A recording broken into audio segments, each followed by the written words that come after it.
ಆಚಾರ್ಯ ಶ್ರೀ ಅಮೃತಚಂದ್ರ ದೇವರು ರಚಿತ ಆತ್ಮಖ್ಯಾತಿ ಟೀಕೆ ಮಧ್ಯ ಮಧ್ಯದೊಳಗೆ ಬಿಸಿ ಬಂದಿರುವಂಥ ಅಮೃತಮಯ ಪರೀಕ್ಷೆ ಕಾವ್ಯಗಳ ಮೇಲೆ ರಾಜಮಲ್ಜಿ ಪಾಂಡೆಯವರು ಬರೆದಿರುವ ಬಾಲಬೋಧಿನಿ ಟೀಕೆ ಸ್ವಾಧ್ಯಾಯ ನಡೆಯುತ್ತಿದೆ. ಬಂಧ ಅಧಿಕಾರದ ಅಂತಿಮ ಮಂಗಲ ಕಲಶಿದೆ.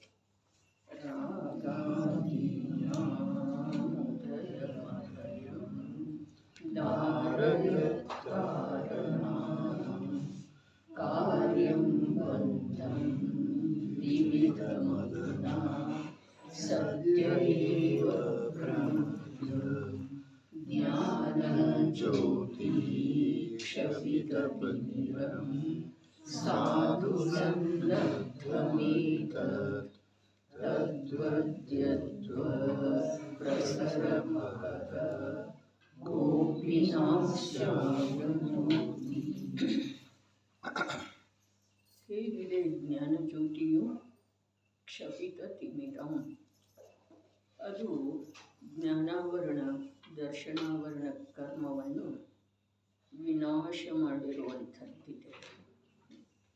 ಇದಕ್ಕೆ ಸಂಬಂಧಿಸಿದ ಹಾಗೆ 4 ಘಾತಿ ಕರ್ಮಗಳಲ್ಲಿ ಯಾವ ಕರ್ಮ ಬದಲಬಹುದಿದೆ ಅಂಥೇಳಿ ಪ್ರಶ್ನೆ ಅಥವಾ ವಿಚಾರಕ ವಿಷಯ ಇತ್ತು. ಸುಪ್ರಭಾತ ಅಷ್ಟಕದ ಅವಲೋಕನೆ ಮಾಡಲಿಕ್ಕೆ ಹೇಳಿದ್ದಿತ್ತು. ಸಾರಾಂಶ ರೂಪದಿಂದ ಕರ್ಮದ ಉಪಚಾರ ಇದೆಯೇ ವಿನಃ ಜೀವದ ಸ್ವಭಾವದ ಘಾತ ಮಾಡುವಂಥ ಸಾಮರ್ಥ್ಯ ಯಾವ ಕರ್ಮದಲ್ಲಿ ಇಲ್ಲವೇ ಇಲ್ಲ. ಜ್ಞಾನ ಸ್ವಯಂ ಯಾವಾಗ ತನ್ನ ಕಾರ್ಯ ಮಾಡುತ್ತಿದೆಯೋ ಆವಾಗ ಅದಕ್ಕೆ ಬಾಧೆ ಉಂಟು ಮಾಡುವಂಥ ಸಾಮರ್ಥ್ಯ ಯಾವ ಕರ್ಮದಲ್ಲಿದೆ. ಜ್ಞಾನ ಎಲ್ಲಿಯವರೆಗೆ ತಾನೇ ತಾನಾಗಿ ತನ್ನ ಸ್ವರೂಪದ ಅನುಸಾರ ಕಾರ್ಯ ಮಾಡುತ್ತಾನ, ಅನ್ಯವನ್ನು ತಾನು ಅಂಥೇಳಿ ತಿಳಿಯುವ, ಅನ್ಯದ ಜೊತೆಗೆ ಏಕತ್ವ ಮನ್ನಿಸುವ, ಅನ್ಯ ರೂಪದ ಅನುಭವ ಮಾಡುವ ಕಾರ್ಯ ಎಲ್ಲಿಯವರೆಗೆ ಮಾಡ್ತಿದೆ ಅಲ್ಲಿಯವರೆಗೆ ಘಾತಿ ಕರ್ಮಗಳ ಪ್ರಾಮುಖ್ಯತೆಯನ್ನು ಜಿನಾಗಮದಲ್ಲಿ ಹೇಳಲಾಗಿದೆ. ಜೀವದ ಸ್ವಭಾವ ಜ್ಞಾನದರ್ಶನ ಇದೆ. ಹಾಗಾದ್ರೆ ಆ ಜ್ಞಾನದರ್ಶನ ರೂಪದಿಂದ ಒಂದೇ ಒಂದು ಸಮಯ ಯಾವಾಗ ಜೀವ ಸಹಜ ಉಳಿದು ಬಿಡ್ತಾನೋ ಆವಾಗ ಘಾತಿ ಕರ್ಮಗಳದ್ದ ವಿನಾಶ ಆಗ್ತದೆ. ವಿನಾಶ ಅರ್ಥಾತ್ ಅವುಗಳದ್ದು ವಿಶೇಷತೆ ಏನೂ ಉಳಿಯೋದಿಲ್ಲ.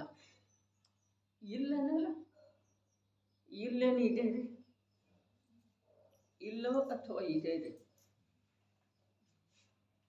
ಯಾರಿಗೆ ತಮ್ಮ ಸ್ವಭಾವದ ದರಕಾರ ಇಲ್ಲ, ಪ್ರಜ್ಞೆ ಇಲ್ಲ, ಅವರಿಗೆ ಅದರದ್ದು ವಿಶೇಷ ಇದೆ. ಆ ಜೀವದ ಅಪೇಕ್ಷಾದಿಂದ ಆ ಕರ್ಮಗಳದ್ದು ವಿಶೇಷತೆ ಇದೆ. ಯಾವಾಗ ಯಾವನೋ ಜೀವನಿಗೆ ತನ್ನ ಸ್ವಭಾವದ ಅರಿವು ಮೂಡಿ ಬರ್ತಿದೆ ಆವಾಗ ಆ ಕರ್ಮದೇನು ವಿಶೇಷತೆ ವಾಸ್ತವದಲ್ಲೇನೇ ಇಲ್ಲ. ಜಡಕರ್ಮ ಏನು ಮಾಡಬಹುದಾಗಿದೆ? ಒಂದಿಷ್ಟು ಪ್ರಾಮಾಣಿಕವಾಗಿ ವಿಚಾರ ಮಾಡಿದರೆ ಉದ್ಗಲ ಕರ್ಮ, ಅಚೇತನ ಕರ್ಮ ಏನು ಮಾಡಬಹುದಾಗಿದೆ? ಏನೂ ಮಾಡೋ ಸಾಧ್ಯನೇ ಇಲ್ಲ. ಜೀವ ಅನಾದಿ ಕಾಲದಿಂದ ಗಣಿಯೊಳಗಿನ ಚಿನ್ನದ ಹಾಗೆ ಅಶುದ್ಧ ರೂಪವಾಗಿನ ಪರಿಣಾಮ ಮಾಡುತ್ತಿದ್ದ. ಆ ಗಣಿಯೊಳಗಿನ ಚಿನ್ನದ ಜೊತೆಗೆ ಯಾವ ಪ್ರಕಾರ ಕಲ್ಮಶತೆ ಇದ್ದೇ ಇರ್ತಿದೆ, ಅದೇ ಪ್ರಕಾರ ಅಶುದ್ಧ ಜೀವದ ಜೊತೆಗೆ ಕರ್ಮದ ಸದ್ಭಾವ ಇದ್ದೇ ಇದೆ. ನೋಡ್ರಿ, ಎಲ್ಲಿಯವರೆಗೆ ಈ ಜೀವನಿಗೆ ತನ್ನ ಜ್ಞಾನ ಸ್ವಭಾವದ, ತನ್ನ ಇರುವಿಕೆಯಿಂದ ಪ್ರಜ್ಞೆ ಎಚ್ಚರನ ಮೂಡಿ ಬರುವುದಿಲ್ಲ, ಅದಂತೂ ಕಾಲ ಬಹಳಷ್ಟು ಇದೆ. ಎಚ್ಚರ ಮೂಡಿಯೂ ಬರುವುದಿಲ್ಲ, ಅನಂತ ಇದೆ. ಎಷ್ಟು ಅನಂತ? ನಿಗೋಧದ ಮಾತಾಯಿತು, ಪಂಚಸ್ಥಾವರಗಳ ಮಾತಾಯಿತು, ವಿಕಲತ್ರಯದ ಮಾತು ಕೂಡ ಆಯಿತು, ಪಂಚೇಂದ್ರಿಯದ ಮಾತನ್ನು ಆಯಿತು. ಅರೆ, ತನ್ನ ಸತ್ತಾದ ಸ್ವೀಕಾರ, ತನ್ನ ಸತ್ತಾದ ಅವಲೋಕನೆ ಮಾಡುವ ಯೋಗ್ಯತೆಯೇ ಇಲ್ಲದೆ ಇರುವಂಥದ್ದ ಅನಂತ ಕಾಲಗಳು. ಒಂದು ಅಗಾಧ ಸಾಗರದೊಳಗಿನ ಒಂದು ಬಿಂದುವಿನ ಒಂದು ಸಹಸ್ರಾಂಶ ಭಾಗದಷ್ಟ ಈ ಸಂಗೀತನ ಇದೆ. ನಮಗೆ ಸಂಗೀತನ ಅನಂತ ಸಂಸಾರ, ಒಂದು ಶ್ವಾಸದೊಳಗೆ 18 ಬಾರಿ ಜನ್ಮ ಮರಣ, ಒಂದು ಶರೀರದೊಳಗೆ ಅನಂತ ಜೀವಗಳ ನಿವಾಸ, ಇದರದ್ದು ಯಾವುದರದ್ದು ಅರ್ಥಬೋಧನೆ ಆಗ್ತಾ ಇಲ್ಲ. ಅರ್ಥಬೋಧನೆ ಆಗ್ತಾ ಇಲ್ಲ. ಬುದ್ಧಿ ಸೂಕ್ಷ್ಮ ಇದೆ, ಸ್ಥೂಲ ಇದೆ, ಚತುರ ಇದ್ದೇವೆ, ಮದಡೋದಿಲ್ಲ. ಏನದು? ಈ ರೂಪಿ ಪದಾರ್ಥಗಳಲ್ಲೇ ಆಗ್ತಾ ಇರುವಂಥದ್ದು. ಆ ಶ್ರವಣಗೋಚರ ಶಬ್ದಗಳ ಮಾಧ್ಯಮದಿಂದ ಅಥವಾ ರೂಪಿ ಇರುವಂಥ ಶರೀರದ ಮಾಧ್ಯಮದಿಂದ ಕಂಡುಬರುವಂಥ ಪ್ರವೃತ್ತಿಯನ್ನು ಕೂಡ ನಾವು ಮೋಹದಿಂದ ನಮ್ಮವರ ಅನ್ನಿಸಿಕೊಂಡವರಲ್ಲಿ ನೋಡ್ತಾ ಇಲ್ಲ. ಏನು ಹೇಳ್ತು? ಮೋಹದಿಂದ ರೂಪಿ ಶರೀರದ ಪ್ರವೃತ್ತಿ, ಶ್ರವಣೇಂದ್ರಿಯದ ಮೂಲಕ ಕೇಳಿ ಬರುವಂಥ ಪುದ್ಗಲ ಶಬ್ದ, ಅವುಗಳ ಮೂಲಕ ನಾವು ಮೋಹದಿಂದ ಇಷ್ಟ ಅಂದಾಗಿದ್ದೇವಲ್ಲ, ಅವರ ಸ್ವಾರ್ಥ ಪ್ರವೃತ್ತಿ ನಮಗೆ ಕಾಣಿಸ್ತಾ ಇದೆ. ಹಾಗಾದರೆ ನಮ್ಮ ಬುದ್ಧಿ ಎಲ್ಲಿದೆ, ಎಷ್ಟಿದೆ, ಯಾವುದ ತಾನಾಗೇನ ಆಗ್ತಾ ಇದೆ? ಶರೀರ ತಾನಾಗೇನ ತನ್ನ ಯೋಗ್ಯತೆಯಿಂದ ಇದೆ, ನಿರೋಗಿ ಇದೆ. ಅದನ್ನು ನಾನು ಮಾಡ್ಕೊಳ್ತಾ ಇದ್ದೇನೆ, ನಾನು ಕಾಯ್ಕೊಳ್ತಾ ಇದ್ದೇನೆ. ಯಾವುದೇ ತಾನಾಗೇನ ಧನ ಬರ್ತಾ ಇದೆ, ಅದನ್ನು ನಾನು ಸಂಪಾದನೆ ಮಾಡ್ತಾ ಇದ್ದೇನೆ. ಇದಕ್ಕೆ ಬುದ್ಧಿ ಅಂತಾರಂದ್ರೆ ಆತ್ಮಕಲ್ಯಾಣದ ಕ್ಷೇತ್ರದೊಳಗೆ ಅಥವಾ ತನ್ನ ಸುಖದ ಕ್ಷೇತ್ರದೊಳಗೆ ಇದಕ್ಕೆ ಬುದ್ಧಿ, ವಿವೇಕ, ಜಾಣ್ಮೆ ಏನಂತಾರೆ?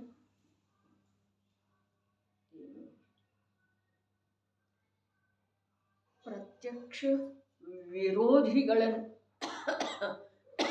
ಶರೀರನು ಪರಮ ವಿರೋಧಿನ ಇದೆಯಲ್ಲ,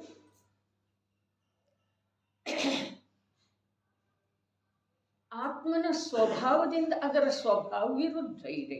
ಮೊದಲನೇ ಮಾತು, ಆತ್ಮನ ಪ್ರವೃತ್ತಿಯಿಂದ ವಿರುದ್ಧವಾಗಿ ಪರಿಣಾಮನ ಮಾಡ್ತಿದೆ. ಅದು ಆತ್ಮನ ಪ್ರವೃತ್ತಿ ಅದಕ್ಕೆ ಸಂಬಂಧಿಸಿದ ಹಾಗೆ ಯಾವುದಿದೆ ಅಲ್ಲ, ಅದಕ್ಕೆ ವಿರುದ್ಧವಾಗಿ ಅದು ಪರಿಣಾಮನ ಮಾಡುತ್ತಿದೆ. ಹಾಗಾದ್ರೆ ಆ ದೇಹನ ಆತ್ಮನಿಗೆ ಇಷ್ಟು ವಿರೋಧಿ ಇರುವೆಳೆದೊಳಗ ದೇಹದಿಂದ ಯಾರದ ಸಂಬಂಧ ಬಂದಿದೆ ಅಥವಾ ಯಾವುದರದ ಸಂಬಂಧ ಬಂದಿದೆಯೋ ಅದು ಅನುಕೂಲ ಯಾವ ಕಾಲದೊಳಗೆ ಆಗಬಹುದ್ರಿ? ಎಷ್ಟು ಅಂಶದಿಂದ ಆಗಬಹುದು? ಇದುವೇ ಪರಮ ವಿರೋಧಿ. ವಿರೋಧಿ ಅಂತಂದ್ರೆ ಅದಕ್ಕೆ ಏನರ ಜ್ಞಾನ ಇದೆ, ನಮ್ದು ವಿರೋಧ ಮಾಡ್ತಾ ಇದೆ ಈಗ ಅರ್ಥ ಅಲ್ಲ. ಆದರೆ ಸ್ವಭಾವ ಸಾಪೇಕ್ಷ ವಿರೋಧಿ. ನಾನು ಚೈತನ್ಯ, ಇದು ಜಡ. ನನ್ನ ಸ್ವಭಾವ ಅರೂಪಿ ಜ್ಞಾನ ಇದರದ ಪರಿಣಮನ ಇದರ ಸ್ವಭಾವ ಸ್ಪರ್ಶಗಂಧ ವರ್ಣಯುಕ್ತ. ನನ್ನ ಭಾವನೆ ಇದಕ್ಕೆ ಸಂಬಂಧಿಸಿದ ಹಾಗೆ ಏನೇನೋ, ಆದರೆ ಇದರ ಪರಿಣಮನ ಅದರ ಅನುಸಾರ ಏನೇನೋ. ಹೀಗೆ ಈ ಅತ್ಯಂತ ಸನಿಹ ಮತ್ತು ಈ ಭವದಲ್ಲಿ ನಿರಂತರ ಜೊತೆಗಿರುವಂತಹ ಶರೀರದ ಸ್ವರೂಪ ಹೀಗಿರುವೆಳೆದೊಳಗ ಇದರದೇ ಮಾಧ್ಯಮದಿಂದ ಯಾವ ಜಡಚೇತನ ಪದಾರ್ಥಗಳದ ಸಂಯೋಗ ಬಂದಿದೆ ಅಲ್ಲ, ಅವು ನಮಗೆ ಅನುಕೂಲ ಎಷ್ಟು ಅಂಶದಿಂದ ಯಾವ ಕಾಲದೊಳಗೆ ಆಗೋ ಸಾಧ್ಯ ಇದೆ. ಎಲ್ಲಿ ಇದ್ದೇವೆ ಅಲ್ಲಿ ಯಾರ ಜೊತೆಗೆ ವಿರೋಧ ಮಾಡುವ ಮಾತಿಲ್ಲ, ಅದರ ಮಾತು ಅವಶ್ಯ ಇದೆ. ಅವರ ಜೊತೆಗೆ ಆತ್ಮೀಯತೆಯನ್ನ ಪರಿಸ್ಥಾಪನೆ ಮಾಡದೇ ಇರೋದಕ್ಕೆ, ಅವುಗಳ ಜೊತೆಗೆ ತನ್ನತನವನ್ನ ನಂಬದೇ ಇರುವುದರ ಜೊತೆಗಿದೆ. ಅದು ಒಂದು ಅಪೇಕ್ಷಾದಿಂದ ವಿರೋಧನ ಆಯ್ತಲ್ಲ. ಇಲ್ಲ, ಯಾವುದೇ ಹೇಗಿದೆ ಹಾಗೆ ತಿಳಿಯುವ ಅಧಿಕಾರ ನನ್ನ ಜ್ಞಾನಕ್ಕಿದೆ. ಯಾವುದೇ ಹೇಗಿದೆ ಹಾಗೆ ತಿಳಿಯುವ ಅಧಿಕಾರ ನನ್ನ ಜ್ಞಾನಕ್ಕಿದೆ. ಅದರಿಂದ ಬರೇ ನನಗೆ ಅನುಕೂಲ ಇಲ್ಲ, ಅನ್ಯರಿಗೆ ಕೂಡ ಅನುಕೂಲ ಇದೆ. ಹೌದು ಅಥವಾ ಇಲ್ಲ? ಅನುಕೂಲನೇ ಇದೆ. ದೇಹಕ್ಕೆ ಏನು ಅವಶ್ಯಕ ಇಲ್ಲ ಆ ರೀತಿಯ ಕಾಳಜಿ ನಾವು ಮಾಡ್ತಾ ಇದ್ದೇವೆ ದೇಹಕ್ಕೆ ಸಂಬಂಧಿಸಿದ ಹಾಗೆ. ಅದರಿಂದ ದೇಹದ ಸ್ಥಿತಿ ಕೆಡ್ತಾ ಇದೆಯನ್ನ ಸುಧಾರಿಸ್ತಾ ಇದೆ. ವಿಚಾರ ಮಾಡಿ. ಅದೇ ಪ್ರಕಾರ ಪುತ್ರಾದಿಕರಲ್ಲಿ ಕೂಡ ಹಸ್ತಕ್ಷೇಪ. ಅದರಿಂದ ಅವರ ಪ್ರೀತಿಗೆ ನಾವು ಪಾತ್ರ ಆಗ್ತಾ ಇದ್ದೇವೆಯೋ ಅಥವಾ ಅವರ ದ್ವೇಷಕ್ಕ, ಅವರ ಬೇಸರಕ್ಕ ನಾವು ಪಾತ್ರ ಆಗ್ತಾ ಇದ್ದೇವೆ. ಅರೆ, ಜ್ಞಾನದಿಂದ ಕಾರ್ಯ ಮಾಡಿದ ನಂತರ ಎಲ್ಲವೂ ಅನುಕೂಲ ಇದೆ. ಅದಕ್ಕೆ ಭಗವಾನ್ ಕೊಂದು ದೇವರು ಹೇಳಿದರು, ಎತ್ತ ನಿಶ್ಚಯಗದೋ ಸಮವೋ ಸಂವತ್ತ ಸುಂದರವುದು. ಎಲ್ಲವೂ ಸುಂದರ, ಲೋಕದೊಳಗೆ ಎಲ್ಲವೂ ಸುಂದರ ಸುಂದರ ಸುಂದರ ಕಾಣಿಸ್ತಿದೆ. ಯಾವಾಗ ತನ್ನ ಸ್ವರೂಪದ ಅನುಸಾರ ನಡೆದರೆ, ಪರಿಣಮನ ಮಾಡಿದರೆ, ನೋಡಿದರೆ, ತಿಳಿದರೆ. ನೋಡುವ ತಿಳಿಯುವ ಅಲ್ಲ, ತಿಳಿಯುವ ನೋಡುವ ಸ್ವಭಾವ ನಂದಿದೆ. ಏನನ್ನ ತಿಳಿಯುವ, ಏನನ್ನ ನೋಡುವ, ಏನನ್ನ ತಿಳಿಯುವ, ಏನನ್ನ ನೋಡುವ. ವಿಶ್ವದ ಸಮಸ್ತ ಚರಾಚರ ಪದಾರ್ಥಗಳನ್ನು ತಿಳಿಯುವ ನೋಡುವ ಸ್ವಭಾವ ನಂದಿದೆ. ಅವುಗಳಲ್ಲೇ ಏನನ್ನೂ ಮಾಡುವ ಅಥವಾ ಅವು ಯಾವುದನ್ನು ನನಗೆ ಅನುಕೂಲ ಪ್ರತಿಕೂಲ ಅಂಥೇಳಿ ತಿಳಿಯುವ ಸ್ವಭಾವ ನನ್ನದಿಲ್ಲ. ಅದರಿಂದ ನನಗೆ ಬಾಧೆ ಆಗ್ತಾ ಇದೆ. ಯಾವುದರಿಂದ? ಹಾಗೆ ತಿಳಿತಾ ಇದ್ದೇವಲ್ಲ, ಹಾಗೆ ಅನುಕೂಲ ಪ್ರತಿಕೂಲ. ಅದರಿಂದ ಬಾಧೆ, ಆ ಸ್ವಭಾವ ನಂದಿಲ್ಲಲ್ಲ. ಹಾಗೆ ನಾನು ಮಾಡುವುದರಿಂದ, ಹೇಗೆ ಸ್ವಭಾವ ಇಲ್ಲವೋ ಹಾಗೆ ಮಾಡುವುದರಿಂದ ನನಗೇನಾಗ್ತಾ ಇದೆ? ಬಾಧೆ, ದುಃಖ, ಕಷ್ಟ, ಪರಾಧೀನತೆ, ಕರ್ಮದ ಕಾರಣದಿಂದ ಗತಿಗಳಲ್ಲಿ ಪರಿಭ್ರಮಣ. ಇಲ್ಲಿ ಬಂಧದ ಅಭಾವ ಮಾಡುವುದಿದೆ. ಹೇಗಿದೆ ಜ್ಞಾನ ಜ್ಯೋತಿ ಅಂತ ಹೇಳಿ ಪ್ರಶ್ನೆ ಕೇಳಿದೆ. ಜ್ಞಾನ ಜ್ಯೋತಿ ನಮಗೆ ಜ್ಞಾನದನ, ನನ್ನಲ್ಲೇ ಜ್ಞಾನ ಇದೆ, ಇಷ್ಟು ಕೂಡ ವಿಕಲ್ಪ ಇಲ್ಲ. ನನ್ನ ಸ್ವಭಾವ ಒಂದು ಜ್ಞಾನವೇ ಇದೆ, ಇದರ ನಿರ್ಣಯ ಹೇಗಾಗುತ್ತೆ? ಹಾಗಾದ್ರೆ ನನ್ನ ಸ್ವಭಾವ ನೋಡ್ರಿ, ಮೊದಲನೇ ಮಾತು, ನನ್ನಲ್ಲೇ ಜ್ಞಾನ ಇದೆ. ಪುಸ್ತಕದಿಂದ, ಶಬ್ದದಿಂದ, ಲೋಕ ಸುತ್ತುವುದರಿಂದ ಜ್ಞಾನ ಬರುತ್ತದೆ. ಜ್ಞಾನ ನನ್ನಲ್ಲೇ ಹೇಗಿದೆ ಅಂಚಳನ ಪರದಿಂದ, ಶಬ್ದದಿಂದ, ಗ್ರಂಥದಿಂದ, ಗುರುವಿನಿಂದ ಜ್ಞಾನ ಇಲ್ಲ ಅಂಚಳನ ಜಪ ಮಾಡುವ ವೇಳೆದೊಳಗೂ ಕೂಡ. ಯಾಕೆ ಅಂತಂದ್ರೆ ಸ್ಪಷ್ಟ ಗೊತ್ತಾಗುವಂಥ ಸಮಯ ಅದ. ನಮೋ ಅರ್ಹಂತಾನಂ ಅನ್ನೋ ವೇಳೆದೊಳಗ ನಮ್ಮ ಜ್ಞಾನದ ವಿಷಯ ಅರ್ಹಂತ ಆಗ್ತಾರೆ ಅಂದ್ರೆ ಆ ಶಬ್ದದಿಂದ ಕಾರ್ಯ ಆಗಬೇಕಾದ್ರೆ ಆಗ್ತಾರೆ ಅಂತ ಎಷ್ಟು ಬಾರಿ ಆಗ್ತಾರೆ ನೋಡೋದ್ರೆ ನಮೋ ಅರ್ಹಂತಾನಂ ಈ ಶಬ್ದದ ಉಚ್ಚಾರಣೆಯಿಂದ ಅಥವಾ ಈ ಶಬ್ದದ ಸ್ಮರಣೆಯಿಂದ ನನ್ನ ಜ್ಞಾನದ ವಿಷಯ ಅರ್ಹಂತರ ಆದರೆನ ನೋಡ್ರಿ 3 ಕಾಲದಲ್ಲೂ ಪರಕ್ಕೆ ಸಂಬಂಧಿಸಿದ ಹಾಗೆ ಅಥವಾ ಪರದ ಕಾರಣದಿಂದ ಪರದ ಆಶ್ರಯದಿಂದ ಪರದ ಯಾವುದೊಂದು ಆಧಾರದಿಂದ ನನಗೆ ಯಾವುದೇ ಪ್ರಕಾರದ ಜ್ಞಾನ ಆಗುವುದಿಲ್ಲ. ನನ್ನಲ್ಲೇ ಯಾವ ಜ್ಞಾನದ ಕಾರ್ಯ ನಡೆದದ್ದು ಇದೆ ಅದು ನನ್ನ ತ್ರಿಕಾಲಿ ಸಹಜ ಜ್ಞಾನದ ಕಾರಣದಿಂದ ನಡೆದದ್ದು ಇದೆ. ವರ್ತಮಾನದಲ್ಲಿ ಯಾವ ಪ್ರಕಾರ ಯಾವ ಸಮಯದಲ್ಲಿ ಜ್ಞಾನದ ಆಗುವಿಕೆ ಇದೆಯೋ ಅದು ನಿಶ್ಚಿತ ಇದೆ. ಇದು ವಸ್ತು ಸ್ವರೂಪ.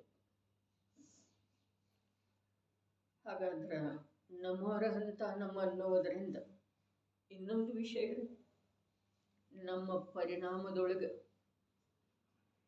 ವಿಶುದ್ಧಿ ಬರ್ತಿದೆಯನ್ನ,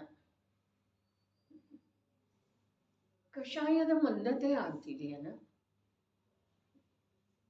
ಅರ್ಹಂತರ ಸ್ಮರಣೆ ಮಾಡುವುದರಿಂದ, ಅರ್ಹಂತರ ಉಚ್ಚಾರಣೆ ಮಾಡುವುದರಿಂದ, ಅರ್ಹಂತರಿಗೆ ನಮಸ್ಕಾರ ಅಂಥೇಳಿ ಹೇಳುವುದರಿಂದ ನನ್ನ ಜ್ಞಾನದೊಳಗೆ ಅರ್ಹಂತರ ಬರುವುದೂ ಇಲ್ಲ, ನನ್ನ ಜ್ಞಾನದ ವಿಷಯ ಅರ್ಹಂತರ ಆಗುವುದೂ ಇಲ್ಲ.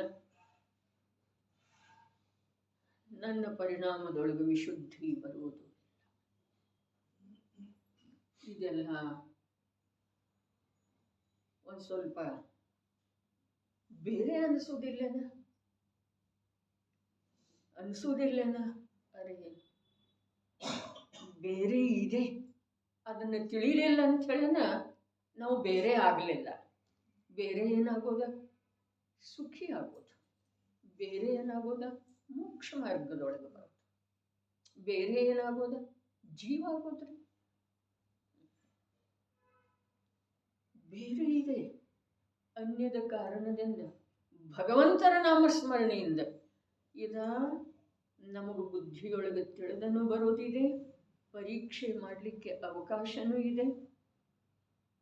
ಇನ್ನೊಂದು ಮಾತ, ಇಲ್ಲೇ ನಂದ ಯಾವ ಪ್ರಕಾರದ ಕಾರ್ಯ ನನ್ನ ಜ್ಞಾನದ್ದಾಗಲಿ ಭಾವದ ವಿಶುದ್ಧಿದ್ದಾಗಲಿ ಆಗಲಿಲ್ಲ ಅಂದಮೇಲೆ ನನ್ನ ಭಾವದ ಅಶುದ್ಧಿಗೆ, ನನ್ನ ಭಾವದ ವಿಪರೀತತೆಗೆ ಯಾವುದು ಕಾರಣ ಆಗೋ ಸಾಧ್ಯ ಇದೆ? ಯಾರಿಗೆ ಕಲ್ಯಾಣ ಮಾಡಿಕೊಳ್ಳೋದಿದೆ? ಯಾರಿಗೆ ಈ ಒಂದೇ ಒಂದು ಮನುಷ್ಯ ಭವದ, ಒಂದೇ ಒಂದಂದ್ರೆ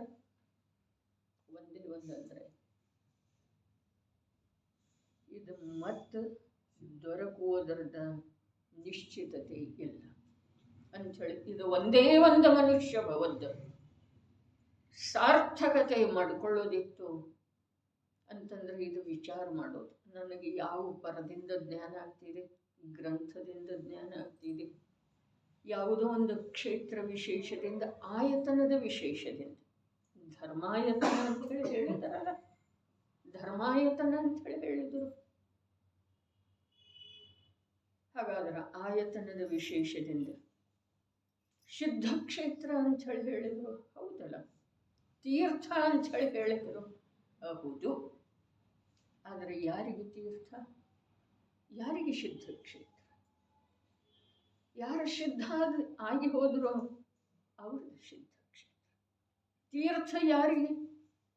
ಯಾರ ಭವಸಾಗರವನ್ನ ದಾಟಿ ಹೋದ್ರು ಅವ್ರಿಗೆ ತೀರ್ಥ.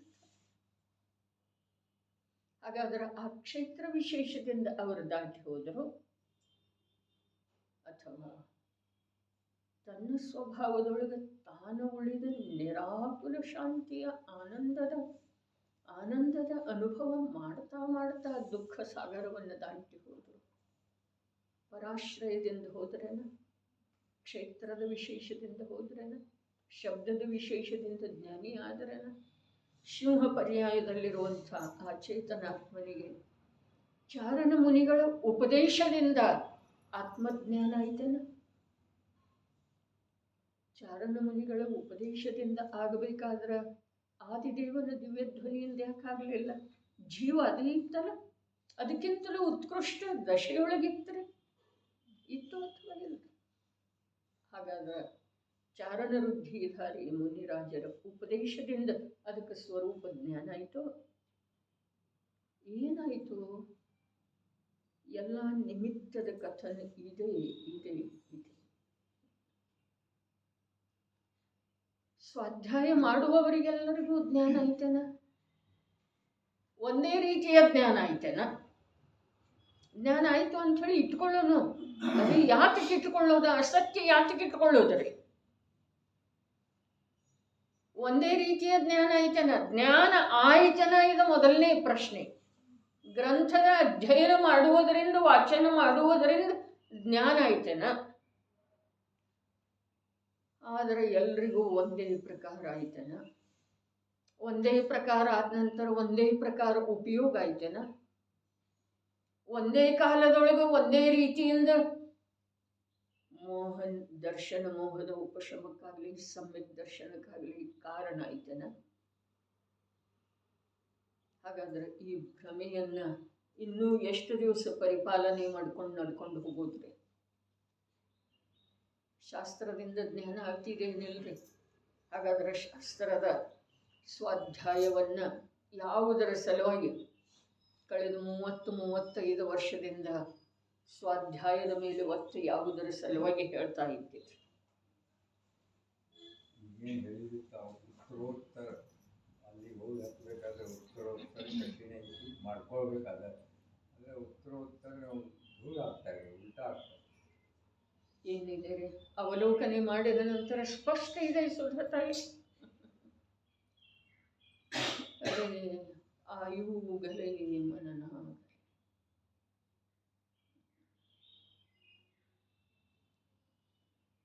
ಕರೆಗೆ ಹೋಗ್ತಾ ಇದೆ ಆಯುವಿನ ಗಂಟ, ಬಿಟ್ಟು ಹೋಗ್ತಾ ಇದೆ ಇದು ಸಂಯೋಗರಿ. ಒಮ್ಮೆಗೆಲೆ ಬಿಡುವುದಿಲ್ಲ, ಬಿಟ್ಟು ದೂರ ದೂರ ದೂರ ಆಗ್ತಾ ಇದೆ. ಒಮ್ಮೆ ಅಭಾವ.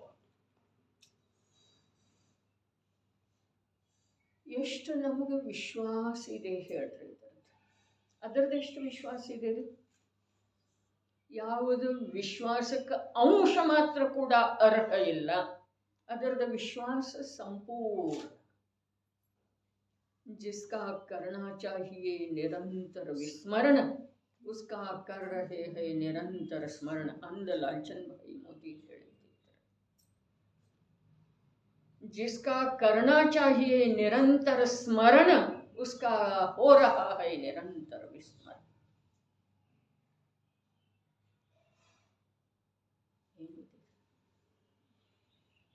ಎಲ್ಲಿ ಎಷ್ಟು ರೊಕ್ಕಿದಾವ ಅನ್ನೋದು ಗೊತ್ತೈತೇನಿಲ್ರಿ? ಗೊತ್ತು ಹೇಳಿ.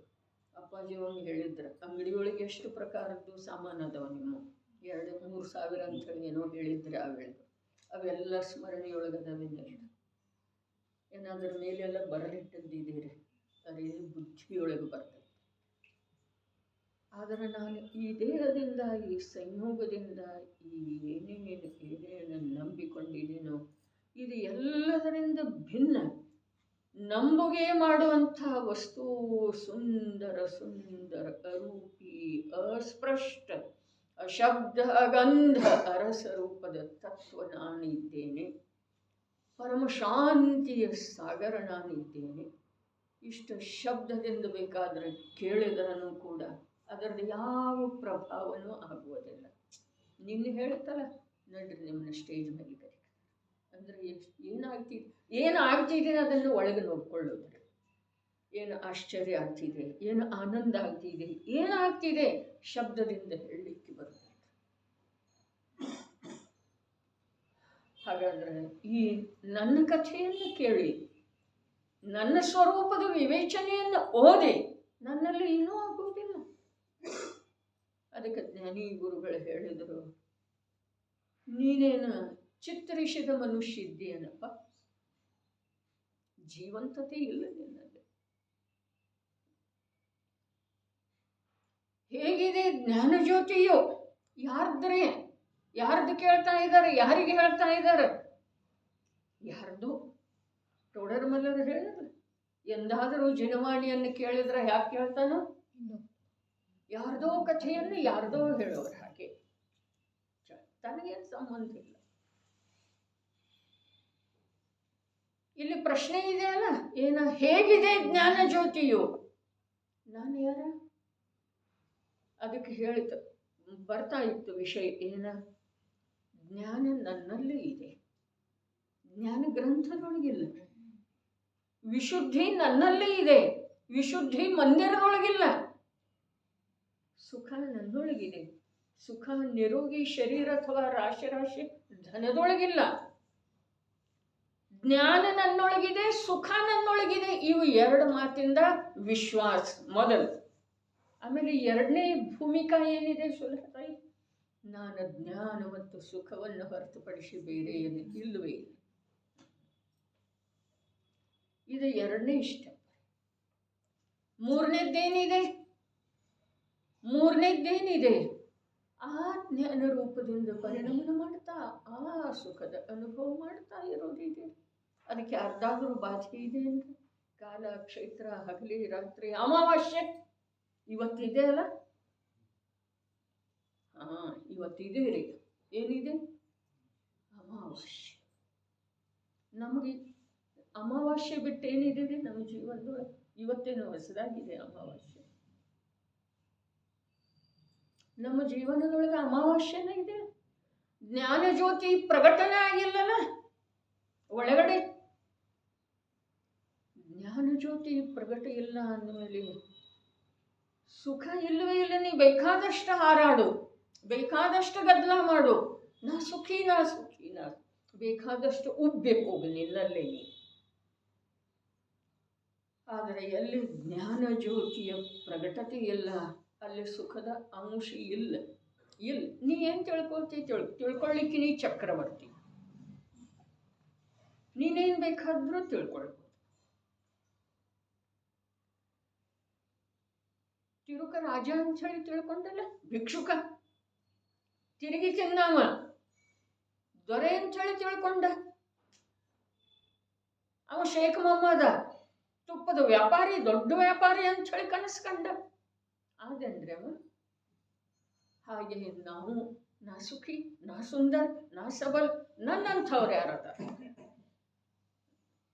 ನಾ ಧರ್ಮಾತ್ಮ, ನಾ ಜ್ಞಾನಿ, ನಾ ಡಿಗ್ರಿ ಹೋಲ್ಡರ್. ಯಾರು ಕೊಟ್ಟರು ನಿನಗೆ ಡಿಗ್ರಿ? ಕೊಟ್ಟರೆ ಬರುವಂಥದ್ದು ಇದೆ ಅದ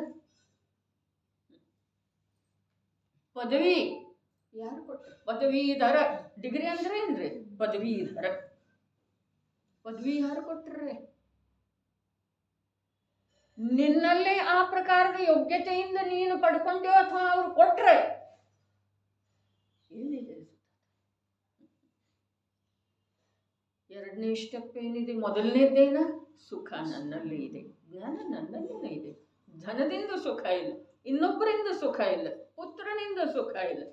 ಜ್ಞಾನ ನನ್ನಲ್ಲೇ ಇದೆ, ಗ್ರಂಥದೊಳಗಿಲ್ಲ, ಗುರುವಿನ ಉಪದೇಶದೊಳಗಿಲ್ಲ. ಜ್ಞಾನ ನನ್ನಲ್ಲೇ ಇದೆ, ವಿಶುದ್ಧಿ ನನ್ನಲ್ಲೇ ಇದೆ, ಮಂದಿರದೊಳಗಿಲ್ಲ, ತೀರ್ಥದೊಳಗಿಲ್ಲ. ಶಿಖರ್ಜಿಗೆ ಹೋಗಿ ಜಗಳ ಮಾಡಿ ಬರೋದಿರುವುದಿಲ್ಲ, ಮಂದಿರದೊಳಗೆ ಕಡೆದಾಡೋದಿರುವುದಿಲ್ಲ. ಶಿಖರ್ಜಿ ಜಗಳ ಅಪ್ಪಾಜಿ ಹೇಳಿದ್ದರೆ ನಂದ ಒಂದು 10 ವರ್ಷದಿಂದ ಮಾತಿಲ್ಲ. ನಾವು ಶಿಖರ್ಜಿ ಹೋಗಿದ್ದೇವಲ್ಲ, ಅಲ್ಲೇ ನಂದ ಒಂದ ಜಗಳ. ಇದು ಶಿಖರ್ಜಿಯ ಫಲಶ್ರುತಿ. ಅಂಥೇಳಿ ವಿಶುದ್ಧಿ ತೀರ್ಥಕ್ಷೇತ್ರದಿಂದ, ಮಂದಿರದಿಂದ, ಸಾಧರ್ಮಿಗಳ ಸಂಘದಿಂದ ಬರುವುದಿಲ್ಲ, ಬರ್ತಿದೆ. ಆದರೆ ಆ ಮಂದಿರಕ್ಕೆ ಯೋಗ್ಯವಾದಂಥ ಭಾವ ತನ್ನಲ್ಲೇ ಬೇಕು, ಆ ತೀರ್ಥಕ್ಕೆ ಯೋಗ್ಯವಾದಂಥ ಭಾವ ತನ್ನಲ್ಲೇ ಬೇಕು, ಆ ಸಾಧರ್ಮೀತನ ತನ್ನಲ್ಲೇ ಮೊದಲು ಬೇಕು. ಎರಡನೇ ಸ್ಟೆಪ್ ಏನ? ಮೊದಲನೇದೇನು ಹೇಳ್ತು? ಜ್ಞಾನ ನನ್ನಲ್ಲೇ ಇದೆ, ಸುಖ ನನ್ನಲ್ಲೇ ಇದೆ. ಎರಡನೇ ಸ್ಟೆಪ್ ಏನ್ರಿ? ನಾನು ಜ್ಞಾನ ಮತ್ತು ಸುಖವನ್ನು ಹೊರತುಪಡಿಸಿ ಬೇರೆ ಏನಿಲ್ವೇ ಇಲ್ಲ. ಜ್ಞಾನ ಸುಖ ನನ್ನಲ್ಲೇ ಇದೆ ಅನ್ನೋದು ದೀರ್ಘ ಅಭ್ಯಾಸ ಆದ ನಂತರ ಒಮ್ಮೆ ನಿರ್ಣಯ ಆಗ್ತಿದೆ, ಏನ ಅರೆ ನನ್ನಲ್ಲಿ ಜ್ಞಾನ ಬಿಟ್ಟು ಸುಖ ಬಿಟ್ಟು ಬೇರೆ ಏನೇನೂ ಇಲ್ಲ. ಜ್ಞಾನದಿಂದ ನಿರ್ಮಿತದೇನು, ಸುಖದಿಂದ ನಿರ್ಮಿತದೇನು, ನನ್ನ ಸರ್ವ ಕ್ಷೇತ್ರದೊಳಗೆ ನನ್ನ ಸರ್ವ ಪರ್ಯಾಯದ ಪ್ರತಿಯೊಂದು ಅಂಶದೊಳಗೆ ಸಂವೇದನದೊಳಗೆ ಸುಖವನ್ನು ಹೊರತುಪಡಿಸಿಬಿಟ್ಟು ಜ್ಞಾನವನ್ನು ಹೊರತುಪಡಿಸಿ ಬೇರೆ ಏನು. ನಾನು ಈ ಎರಡನ್ನು ಹೊರತುಪಡಿಸಿ ನನ್ನಲ್ಲಿ ದುಃಖ ಅಜ್ಞಾನ ಅನ್ನೋದು ಅದರ ಪ್ರತಿಸ್ಪರ್ಧೆಯ ಅಂಶ ಸ್ವಲ್ಪ ಕೂಡ ಇಲ್ಲ.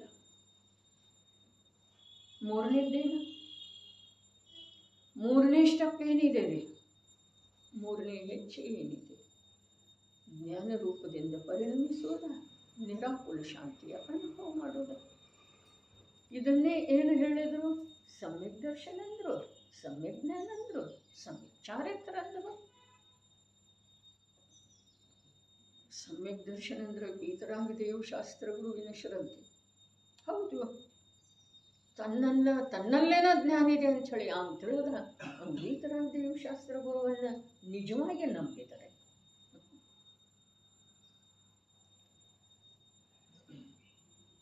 ಶುರು ಎಲ್ಲಿಂದ ಆಗೋದ್ರಿ? ಗ್ರಂಥದಿಂದನು, ವೀತರಾಗ ದೇವನಿಂದನು, ಮನುಷ್ಯ ದೇಹದಿಂದ ಎಲ್ಲಿಂದ ಶುರು ಆಗೋದ್ರಿ? 3 ಉತ್ತರ ತಪ್ಪಾದವ್ರು. ಶುರು ಎಲ್ಲಿಂದ ಆಗೋದು? ನನ್ನಿಂದ, ಜ್ಞಾನದಿಂದ.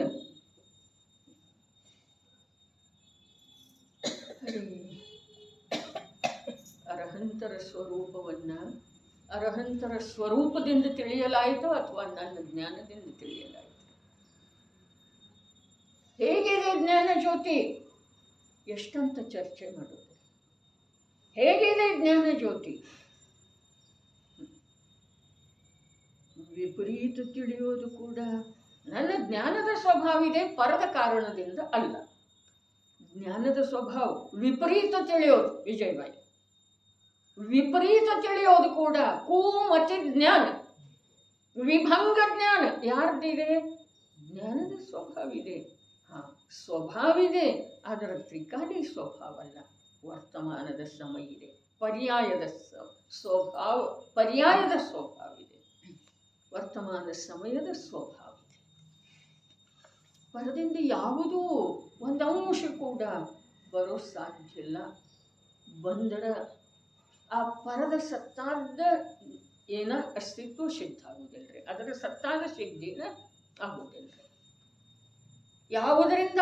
ಯಾವುದಾದರೂ ಬರ್ತಿದೆ ಅಂಥೇಳಿ ಅಂದ್ರೆ ಇದು ಯಾವುದರಲ್ಲೇ ಬರ್ತಿದೆ, ಇದು ಅಪೂರ್ಣ ಇದೆ ಅಂತಾಯಿತು. ಅದು ಯಾವುದರಿಂದ ಬರ್ತಿದೆ ಅದರ ಸತ್ತಾದ ಸಿದ್ಧಿ ಆಗುವುದಿಲ್ಲ. ಇನ್ನೊಂದಕ್ಕೆ ಹೋಗಿ ಹೋಗಿ ಹೋಗಿ ಅದರದ ಅಭಾವ ಆಗೋದಿಲ್ಲ, ಅದರ ತ್ರಿಕಾಲಿ ಸತ್ತಾದ ಸಿದ್ಧಿ ಆಗುವುದಿಲ್ಲ. ಇದು ವಿಶ್ವದ ವ್ಯವಸ್ಥೆ ಇಲ್ಲ.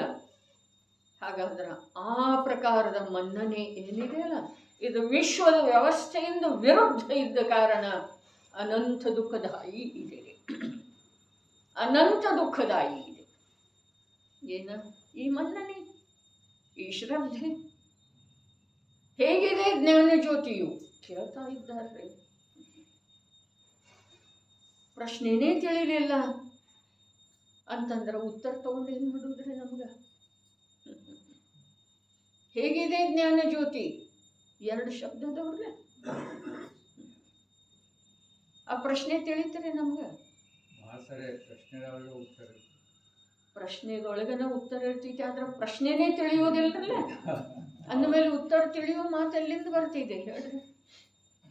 ಬಹಳ ಸರಿ ಅನ್ನೋದಕ್ಕಿಂತ ಪ್ರಶ್ನೆಯಲ್ಲಿ ಉತ್ಪನ್ನ ಆಯಿತು, ಅಲ್ಲಿ ಉತ್ತರ ಗ್ರಹಣ ಮಾಡುವ ಸಾಮರ್ಥ್ಯವಂತರೆ, ಪಾತ್ರತವಂತ ಅಂಚಳನೆ ಎಲ್ಲಿ ಪ್ರಶ್ನೆ ಇದೆ ಅಲ್ಲೇ ಉತ್ತರ ಇದೆ. ಹೇಗಿದೆ ಜ್ಞಾನ ಜ್ಯೋತಿ?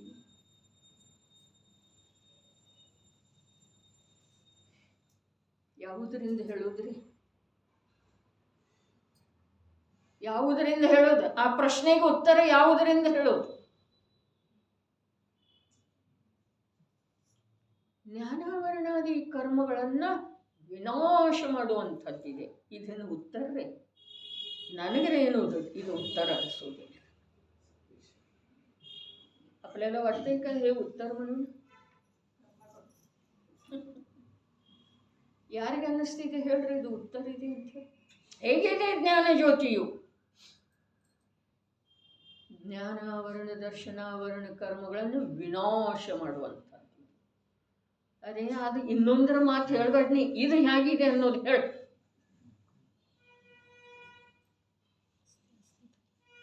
ಯಾರನೇ ಪೇಟೆಗೆ ದೊಡ್ಡ ಅಂಗಡಿ ಇದ್ದು ನೋಡಿ ಅದ್ರ ಮಾಲೀಕ, ಇದು ನಿನ್ನ ಪರಿಚಯ ಅಲ್ಲ. ಇದೆ ಅಂದ್ರೆ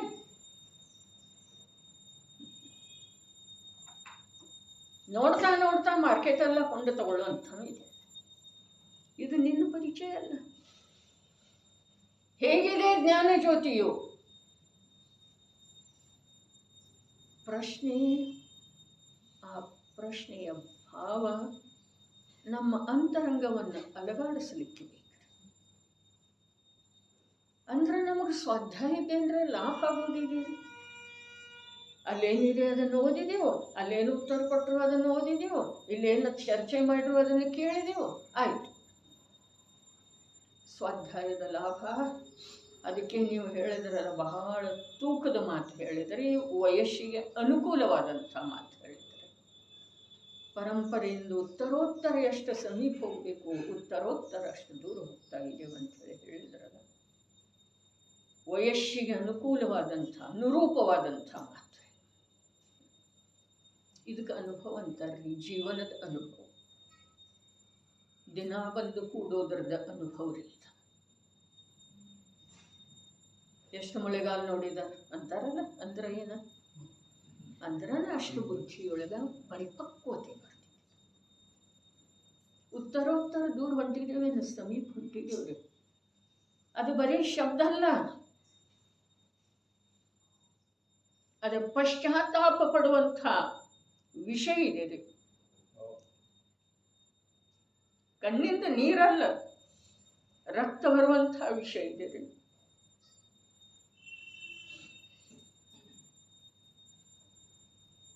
ಅದಕ್ಕೆ ಅಮೃತಚಂದ್ರ ಆಚಾರ್ಯದೇವು ಇಂದ 1100 ವರ್ಷಗಳ ಪೂರ್ವದಲ್ಲಿ ಹೇಳಿದರು, ಅಕಾರ್ಯ ಕೋಲಾಹಲೇನ ಕಿಂ ವೀರಂ. ಅಕಾರ್ಯ ಕೋಲಾಹಲೇನ, ನಿನ್ನ ಕಾರ್ಯನ ಅಲ್ಲ, ಅಲ್ಲಿ ಯಾಕೆ ಕೋಲಾಹಲ ಮಾಡ್ತಾ ಇದೆಯಪ್ಪ? ಸಹಸ್ರಕೂಟ ಮಾಡುವುದು ನಿಮ್ಮ ಕಾರ್ಯ ಇದೆ. ಯಾವ ಆರ್ಕಿಟೆಕ್ಚರ್ ಇದ, ಯಾವ ಅವನ ಕಾರ್ಯ ಇದೆ. ಜೀವದ ನೀವು ಜೀವಿದ್ದೀರೇನಿಲ್ಲ, ಅವ ಜೀವಿದ್ದಾನೇನಿಲ್ಲ. ಜಡದೊಳಗೆ ಕಾರ್ಯ ಮಾಡಲಿಕ್ಕೆ ಬರ್ತಿದೆ ಅಂದರೆ ಮನೆ ಕಟ್ಟಿಸ್ಲಿಕ್ಕೆ ಬರ್ತಿದೆ. ಜೀವ ಏನು ಮಾಡ್ತಾನೆ? ಸ್ವೀಕಾರಿ ಭಾವ ರೂಪದಿಂದ ಪರಿಣಾಮ ಮಾಡ್ತಾನೆ ರೀ ಒಳಗಡೆ. ಮತ್ತೇನೂ ಮಾಡೋದಿಲ್ಲ, ಏನೂ ಮಾಡೋದಿಲ್ಲ. ಒಳಗೆ ಹೋಗಿ ನೋಡೋದು. 14-15ನೇ ಗಾಥೆಯೊಳಗ ಅಬದ್ಧ ಸ್ಪೃಷ್ಟ ಅನನ್ಯ ನಿಯತಾ ವಿಶೇಷ ಹೇಳಿದರಲ್ಲ ಕುಂದು ದೇವ. ಅದರ ಟೀಕಾ ಓದಿ ನೋಡೋದು. ದ್ರವ್ಯದ ಸಮೀಪ ಹೋಗಿ ನೋಡಿದರೆ ಅಂಥೇಳಿ ಹೇಳಿದ್ದಾರೆ ಅಲ್ಲಿ ಶಬ್ದ ಪ್ರಯೋಗ. ದ್ರವ್ಯದ ಸಮೀಪ ಹೋಗಿ ನೋಡಿದರೆ ದೃಷ್ಟಾಂತ ಏನು ಕೊಟ್ಟಿದ್ದರು? ಕ್ಷಾರ. ಭರಣಿಯೊಳಗಿರುವಂಥ ಉಪ್ಪ, ತರಕಾರಿಯೊಳಗಿರುವಂಥ ಉಪ್ಪ ಏನೂ ವ್ಯತ್ಯಾಸ ಇಲ್ಲ ಅಂತ ಹೇಳ್ತಾರೆ ಅವರ. ಆ ಉಪ್ಪು ಇದೆ, ಮತ್ತು ತರಕಾರಿಯೊಳಗಿಂದ ತರಕಾರಿ ಜೊತೆ ಕೂಡಿ ಹೋಗಿದೆ ಹೀಗಿದೆ ಇಲ್ಲ, ಹಾಗೆಲ್ಲವೇ ಇಲ್ಲ. ತರಕಾರಿಯೊಳಗೆ ಬೆರೆತು ಹೋದಂಥ ಉಪ್ಪು ಕೂಡ ಉಪ್ಪೇ ಇದೆ. ಎಂಥದ್ದ? ಆ ಭರಣಿಯೊಳಗೆ ಎಂಥದ್ದಿದೆ ಅಂತ ಯಾರು ನೋಡವ್ರಿ? ಕೋಲಾಹಲ ನಮಗೆ ಹೊರಗೆ ಮಾಡೋದಿದೆ, ಸವಾಲು ಹಿಡಿಯೋದಿದೆ, ಗದ್ದಲ ಮಾಡೋದಿದೆ, ಚಾಮರ್ ತಗೊಳ್ಳೋದಿದೆ, ಕುಣಿಯೋದಿದೆ, ಮುಮುಕ್ಷ ಅಂದ್ಕೊಳ್ಳೋದಿದೆ. ಎಲ್ಲಿ ಮುಮುಕ್ಷು? ಎಲ್ಲಿ ಮುಮುಕ್ಷು? ಮೋಕ್ಷ ಹೊರಗಿದೆ. ಆ ಭಗವಂತನ ಭಕ್ತಿ ಮಾಡುವುದರೊಳಗಿದೆ. ನಿಜವಾದ ಭಕ್ತಿ ಮಾತು ಹೇಳ್ತಾ ಇದ್ದೇನ, ವಾಸ್ತವಿಕ ಭಕ್ತಿಯ ಮಾತು ಹೇಳ್ತಾ ಇದ್ದೇನೆ. ಕಲಿಕಾಲ ಸರ್ವಜ್ಞ ಭಗವಾನ್ ಕುಂದ ದೇವ ಏನು ಬರೆದ್ರು? ಪರಮ ಭಕ್ತಿ ಅಧಿಕಾರ. ಪರಮ ಭಕ್ತಿ ರೀ. ಓದಬೇಕು. ತೆಗಿಬೇಕು, ಕಣ್ಣು ತೆಗಿಬೇಕು, ಬಾಗಿಲ ಹಾಕೊಂಡು ಕೂತು ಬಿಡ್ಬೇಕ್ರಿ ರೂಮಲ್ಲಿ.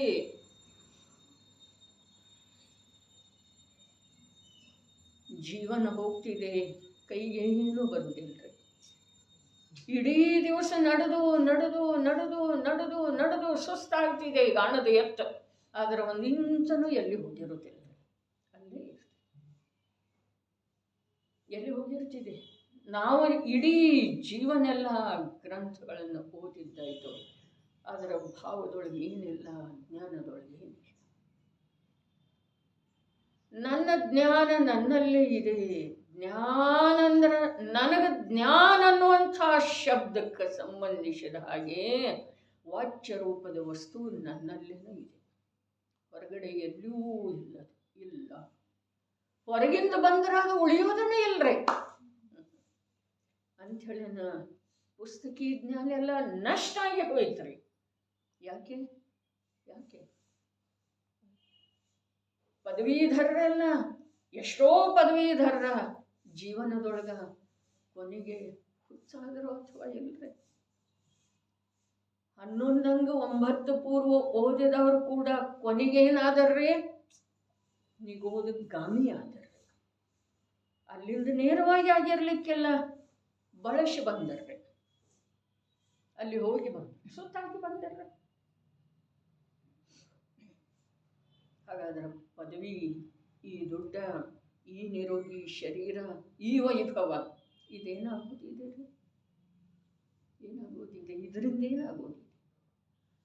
ಜ್ಞಾನ ಅನ್ನೋದು ಹೊರಗಿಂದ ನಾವು ಪಡ್ಕೊಳ್ಳಿಕ್ಕೆ ಪ್ರಯತ್ನ ಮಾಡಿದರೆ, ಧರ್ಮ ಅನ್ನೋದು, ವಿಶುದ್ಧಿ ಅನ್ನೋದು ಹೊರಗಿಂದ ಪಡ್ಕೊಳ್ಳಿಕ್ಕೆ ಪ್ರಯತ್ನ ಮಾಡಿದರೆ ಅದು ಹೇಗೆ ಬರ್ತಿದೆಯೋ ಹಾಗೆ ಹೋಗ್ತಿದ್ದೀರಿ. ಯಾಕೆ ಅಂತಂದ್ರೆ ಒಳಗೆ ಅದಕ್ಕೆ ಪ್ರವೇಶ ಇಲ್ಲ. ಕೆಲವೊಂದು ಎಕ್ಸ್ಪ್ರೆಸ್ ಇರ್ತಾವ್ರಲ್ಲ, ಸ್ಟೇಷನ್ ಅಂತೂ ಇರ್ತಾವ್ರಿ, ಆದ್ರೆ ಅವು ನಿಲ್ಲುವುದಿಲ್ಲ, ಪಾಸ. ಹಾಗೆ ಇದೆ ನಮ್ಮದು. ಏನೇನು ಸಾಧನೆ ಮಾಡಿದೇವಲ್ಲ, ತಿಳಿದಿದ್ದೇವೆ ನಾವು.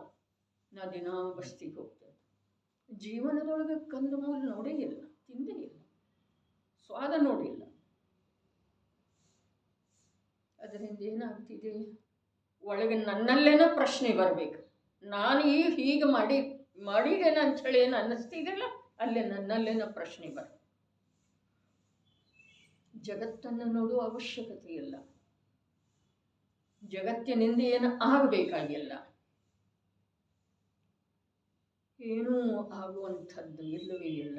ನಾನು ಪರಿಪೂರ್ಣ ತತ್ವ ಇದ್ದೇನೆ. ಜ್ಞಾನಿ ಗುರುಗಳು ಹೇಳಿದ್ರು, ಅನಂತ ಕೇವಲಿಗಳು ಹೇಳಿದ್ರು, ಏನ ನೀನು ಪರಿಪೂರ್ಣ ತತ್ವ ಇದ್ದಿ. ವಿಶ್ವದೊಳಗೆ ಯಾವ 7 ತತ್ವ ಅದಾವಲ್ಲ, ಆ 7 ತತ್ವಗಳ ಒಂದನ್ನು ಆಧರಿಸಿ ಒಂದದವೇನ್ರಿ, ಒಂದರ ಕಾರಣದಿಂದ ಒಂದದವೇನ್ರಿ. ಆಶ್ರವ ಜೀವ ಮತ್ತು ಅಜೀವದ ಕಾರಣದಿಂದ ಆಗಿದೆ ಅಲ್ಲ. ಅರೇ, ನೀ ಜೈನ ನಿಷ್ಕೊಳ್ಳಿಕ್ಕೆ ಯೋಗ್ಯ ಅಂತ. 7ರ ಸತ್ತ ಪರಿಪೂರ್ಣ ಇದೆ, ಸ್ವತಂತ್ರ ಇದೆ. ಹೇಗಿದೆ ಜ್ಞಾನ ಜ್ಯೋತಿಯು? ಉತ್ತರ ನಮ್ಮೊಳಗಿಂದ ಬರ್ಕಬೇಕಲ್ಲ. ಹೇಗಿದೆ ಅಂತಂದ್ರೆ ಸರಿಯಾದ ಉತ್ತರ ಯಾವುದು ಮಧುಕರಣ್ಣ?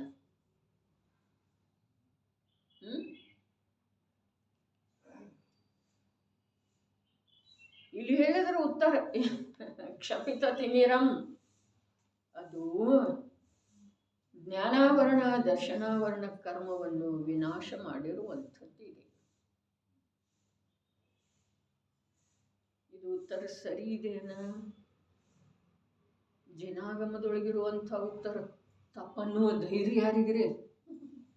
ಅಂಥ ಉದ್ದಟತನ ಯಾರು ಮಾಡೋಕ್ಕೆ ಸಾಧ್ಯ ಇದೆ? ಹಾಗಾದ್ರೆ ಸರಿ ಇದೆ ಅಲ್ಲ?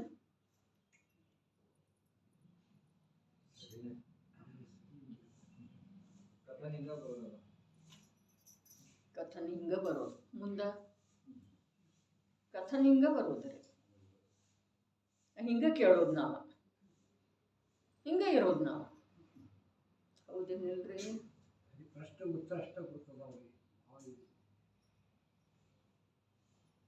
ಯಾರ್ದು ಉತ್ತರ ಅದ? ಯಾರ್ದು ಉತ್ತರ? ಹೊರಗನಾಗ್ಲಿ ಈಗ ಹೇಳ್ತಾ ಇದ್ದಾರೆ ಅಜ್ಜ ಅಜ್ಜ ಕಾಕ ಅಣ್ಣ ಏನದಾರ ಈಗ ಉತ್ತರ ಯಾರ್ದ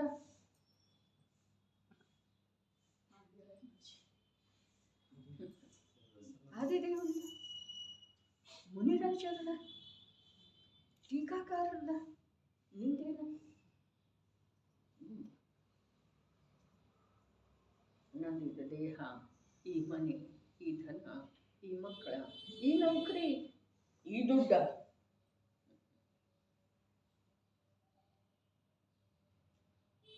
ಪರಿಚಯ ಎಲ್ಲ ಅದರ ಮೂಲಕನ ಹೇಳ್ತೇವಲ್ಲ ನಾವೆಲ್ಲ ಅದರ ದೇವ್ರಲ್ಲೇ ಅದರ ದೇವಂತ ಅದರ ಮೂಲಕ ಹೇಳ್ತೇವ್ರಿ ಪರಿಚಯ. ನಿಂದೇನಿದೆ ಅರೆ ಇದನ್ನೆಲ್ಲ ನಾನು ಮಾಡಿದೆ. ಹೇಗಿದೆ ಜ್ಞಾನ ಜ್ಯೋತಿಯು? ಹೇಗಿದೆ ಜ್ಞಾನ ಜ್ಯೋತಿಯು ಅಂತಂದ್ರ ಜ್ಞಾನಾವರಣ ದರ್ಶನಾವರಣ ಕರ್ಮವನ್ನು ವಿನಾಶ ಮಾಡಿರುವಂಥದ್ದಿದೆ ಅಂಥೇಳಿ ಹೇಳಿದರಲ್ಲ ಉತ್ತರ. ಆ ಜ್ಞಾನಾವರಣ ದರ್ಶನಾವರಣದ ವಿನಾಶ ಮಾಡಬೇಕು ನಮ್ಮಲ್ಲೇ. ಅದು ಅಂದ್ರೆ ಅದು ಜ್ಞಾನ ಜ್ಯೋತಿ ನಮ್ಮದು.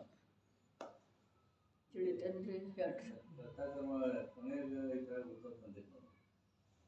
ज्ञान ज्योति अंदर विद्यमान शुद्ध चैतन्य प्रकाश जैसा था वैसा प्रकट हुआ और कैसा है अचलम स्वरूप से चलायमान नहीं होता और कैसा है अंतः व्यक्त असंख्यात प्रदेशों में प्रकट है और कैसा है अनंत से अनंत शक्ति विराजमान है और कैसा है निकर भरत चित शक्ति नाम ज्ञान गुण के जितने निरंश भीड़ भाग उनके अनंत अनंत समूह होते हैं उनसे अत्यंत गंभीर है मत भाಳ ಹಾಂ ಭಾಳ ಮುಗಿತಿರ್ಲೆ ಭಾಳ ಇದ್ರೂ ಮುಗಿತೈತೆ ಅನ್ನೋದೇ.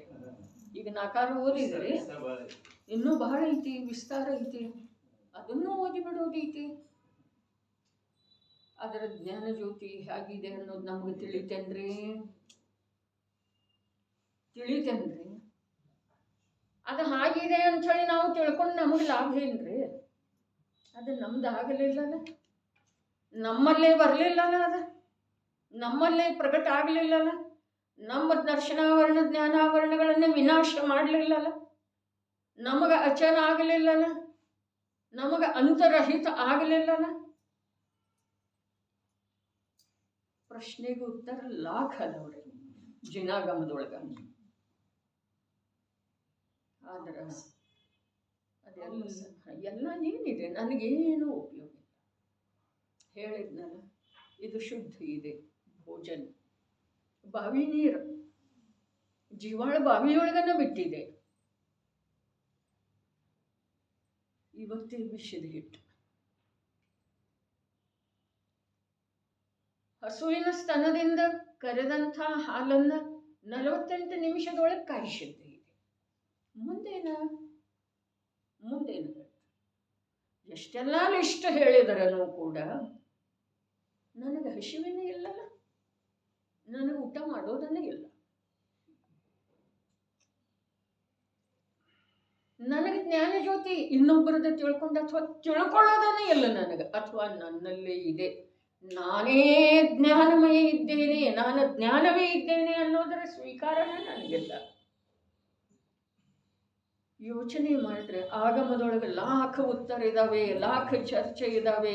ಆಗಮದ ಸಾಗರವನ್ನು ನೋಡಿ ಇರುಳಂ ಪಗಲೋದಿದನಿದವಂ ಕಡೆಗಾಣಂ ಭವ್ಯಾಮೃತಕಾರರು ಹೇಳಿದ್ದಾರೆ. ಶಾಸ್ತ್ರದ ಶರಧಿಯ ನೋಡಿ ಇರುಳಂ ಪಗಲೋದಿ, ಹಗಲಿ ಇರಳು ಓದಿ ಓದಿ ದಣಿದವಂ ಕಡೆಗಾಣಂ. ಶಾಸ್ತ್ರದ ಕಡೆ ಕಾಣಲಿಲ್ಲ ಅನ್ನೋದು ಅರ್ಥ ನನ್ನ ತನ್ನ ಭವಸಾಗರದ ಕಡೆ ಕಾಣಲಿಲ್ಲ. ಎರಡೂ ಇದೆ ರೀ, ಎರಡೂ ಇದೆ. ನಿಜವಾದ ಉತ್ತರ ಎರಡೂ ಇದೆ. ಶಾಸ್ತ್ರದ ಕೊನೆ ಕಾಣೋದಂದ್ರನ ಶುದ್ಧಾತ್ಮನ ಅನುಭವ ಇದೆ. ಭವಸಾಗರದ ಕೊನೆ ಕಾಣೋದಂದ್ರನ ಶುದ್ಧಾತ್ಮನಲ್ಲೇ ನಿಮಗ್ನತೆ ಇದೆ. ಶುದ್ಧಾತ್ಮನ ಅನುಭವ ಆಗದೆ ಹೋದ್ರ, ಪರಿಚಯ ಆಗದೆ ಹೋದ್ರ, ಪ್ರತ್ಯಕ್ಷತೆ ಆಗದೆ ಹೋದ್ರ ಶಾಸ್ತ್ರದ ಕೊನೆ ಬರೋದನ್ನೇ ಇಲ್ಲ. ಹೇಗಿದೆ ಜ್ಞಾನ ಜ್ಯೋತಿಯು? ಓದ್ಕೊಂಡು ಹೋಗೋದನ್ನರಲ್ಲೇ ಅನಿವಾರ್ಯ ಇದೆ. ಅಲ್ಲೇ ಕೂತಿದ್ದೀವಲ್ಲ, ಗದ್ದಲ ಅಲ್ಲೇ ಮಾಡೋದಿದೆ, ಓದೋದಿದೆ, ಹೇಳೋದಿದೆ, ಕೇಳೋದಿದೆ, ಗ್ರಂಥ ಮುಚ್ಚಿಡೋದಿದೆ. ಹೇಗಿದೆ ಜ್ಞಾನ ಜ್ಯೋತಿಯು? ಕ್ಷಪಿತ ತಿಮಿರಂ, ಅದು ಜ್ಞಾನಾವರಣ ದರ್ಶನಾವರಣ ಕರ್ಮವನ್ನು ವಿನಾಶ ಮಾಡಿರುವಂಥದ್ದಿದೆ. ವಿನಾಶ ಮಾಡುವಂಥದ್ದಿದೆ ಅಂದ್ರಿಲ್ರಿ, ಮಾಡಿರುವಂಥದ್ದಿದೆ. ಯಾರಿಗೆ? ಯಾರಿಗೆ? ಯಾರಿಗೆ ಆ ಜ್ಞಾನ ಜ್ಯೋತಿ ಪ್ರತ್ಯಕ್ಷ ಆಗಿದೆಯೋ ಅವರಿಗೆ ಜ್ಞಾನಾವರಣ ದರ್ಶನಾವರಣ ಇಲ್ಲವೇ ಇಲ್ಲ, ಇಲ್ಲವೇ ಇಲ್ಲ. ಬರೋ ಇಲ್ಲೋ ಏನ, ಸತ್ತಾದೊಳಗಿಲ್ಲೋ ಏನ, ಅವರ ಲೋಕದೊಳಗೆ ಇಲ್ಲವೇ ಇಲ್ಲ. ಆ ಜ್ಞಾನದ ಲೋಕದೊಳಗ ಇಲ್ಲವೇ ಇಲ್ಲ. ಮತ್ತೆ ಹೇಗಿದೆ? ಸಾಧು, ಅವ್ರ ಕೈಸಾ ಹೇ, ಅವ್ರ ಕೈಸಾ ಹೇ, ಅವ್ರ ಕೈಸಾ ಹೇ, ಈಗ ಓದಿದ್ರಲ್ಲ ಅದೇ ಇದೆ ರೀ. ಇಲ್ಲಿ ಪರಿಪಾಠ ಅದೇ ಇದೆ. ಆ ಶಬ್ದದಿಂದ ತಿಳಿಲಿಲ್ಲ, ಇನ್ನು ಈ ಶಬ್ದದಿಂದ ತಿಳಿತಿದೆ. ಶಬ್ದದಿಂದ ತಿಳಿತ, ಏನ್ ತಿಳಿತು? ಶಬ್ದ ತಿಳಿತದೆ. ಶಬ್ದದಿಂದ ತಿಳಿತು, ಏನ್ ತಿಳಿತು? ಆ ಶಬ್ದದ ಗರ್ಭದೊಳಗೆ ಏನಿದೆ ಅನ್ನೋದು ತಿಳಿತು. ಆದ್ರೆ ಆ ಶಬ್ದ ಯಾವುದರ ಕಡೆಗೆ ಸಂಕೇತ ಮಾಡ್ತಾ ಇದೆಯಲ್ಲ ಅದರ ಕಡೆಗೆ ನೋಡ್ಲೂ ಇಲ್ಲ, ಅದು ತಿಳಿಲೂ ಇಲ್ಲ. ಸಾಧು ಅಂತ ಹೇಳಿದ್ದಾರೆ ನೋಡ್ರಿ. ಏನ? ಜ್ಞಾನ ಜ್ಯೋತಿ ಸಾಧು ಇದ್ದಿದೆ. ಸಾಧು ಅಂದ್ರೆ ಏನು? ಸರ್ವ ಉಪದ್ರವಗಳಿಂದ ರಹಿತವಿದೆ. ಈಗ ಉಪದ್ರವ ಬಂತನೇ ರಹಿತೆಯಲ್ಲಿದೆ. ಏನು ಉಪದ್ರವ ಬಂತು ಹೇಳ್ರಿ? ಏನು ಉಪದ್ರವ ಬಂತ? ಮುಚ್ಚಿಡೋದು ಬಂತ.